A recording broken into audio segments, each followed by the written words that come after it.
Welcome back to my channel. మీరు కనుక నా ఛానల్ని ఫస్ట్ టైం చూస్తే ప్లీజ్ తప్పకుండా సబ్స్క్రైబ్ చేసుకోండి. అదేవిధంగా ఈ వీడియోని మీ ఫ్రెండ్స్ అండ్ ఫ్యామిలీ మెంబర్స్కి షేర్ చేసి వాళ్ళని కూడా సబ్స్క్రైబ్ చేసుకోమని చెప్పండి. వీడియో చూసే ముందు మీరు అందరూ తప్పకుండా ఒక లైక్ వేయండి ఫ్రెండ్స్. ఈరోజు కర్రీ వచ్చేసి బీరకాయలు, పచ్చిరాయలు, కోడిగుడ్లు కర్రీ వండుతున్నానండి. అందుకోసంగా నేను 4 కోడిగుడ్లు తీసుకుని చక్కగా ఉడకబెట్టుకుని కాట్లు పెట్టుకున్నాను. పొట్టు వలుచుకొని 2 ఉల్లిపాయలు తీసుకుని కట్ చేసుకున్నాను. 2 పచ్చిమిరకాయలు, అలాగే 1/2 కేజీ బీరకాయలు తీసుకున్నాను. పచ్చిరొయ్యలు తీసుకుని శుభ్రంగా క్లీన్ చేసి వాష్ చేసి పెట్టుకున్నాను. స్టవ్ మీద కడాయి పెట్టుకొని తగినంత ఆయిల్ పోసుకొని ఆయిల్ వేడెక్కిన తర్వాత దాంట్లోనే తగినంత పసుపు వేసాను. దాంట్లో కోడిగుడ్లు వేయించుకుంటున్నాను. కోడిగుడ్లు బాగా వేగినాయండి.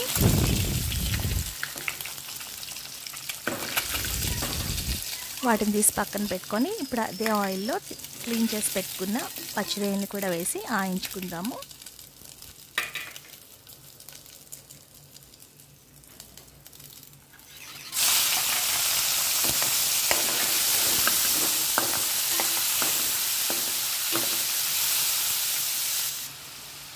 పచ్చిరొయ్యల్లో వాటర్ అంతా కూడా పోయి బాగా ఆయిల్ ఒకటి కనిపిస్తుంది కదండి. ఈ టైంలో కట్ చేసి పెట్టుకున్న ఉల్లిపాయలు, పచ్చిమిరకాయలు కూడా వేసి బాగా వేయించుకోవాలి. ఆనియన్స్ గోల్డెన్ బ్రౌన్ కలర్లో టర్న్ అయ్యేంత వరకు కూడా వేయించుకోవాలి.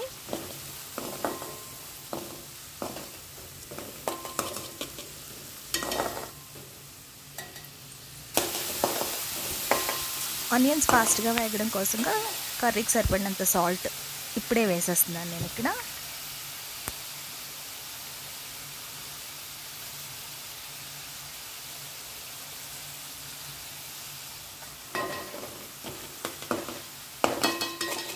అదిగోనండి, ఆనియన్స్ బాగా వేగినాయి కదా. ఇప్పుడు కట్ చేసి పెట్టుకున్న బీరకాయ ముక్కల్ని కూడా వేస్తున్నాను.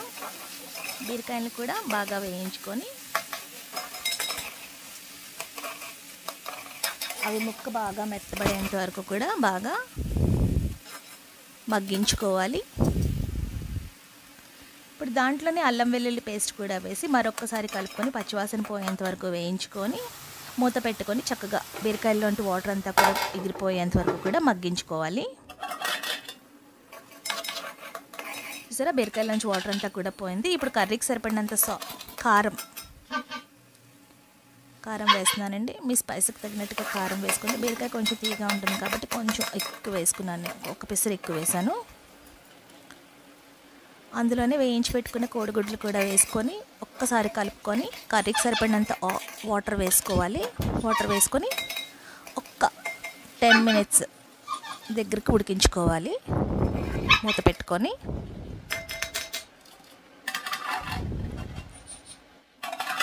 మధ్య మధ్యలో మూత తీసుకుని కలుపుకుంటూ ఉండండి. లేకపోతే ఏమాత్రం వాటర్ మీరు తక్కువ వేసారంటే కనుక అడుగు నుంచి అడుగు మాడిపోతుంది.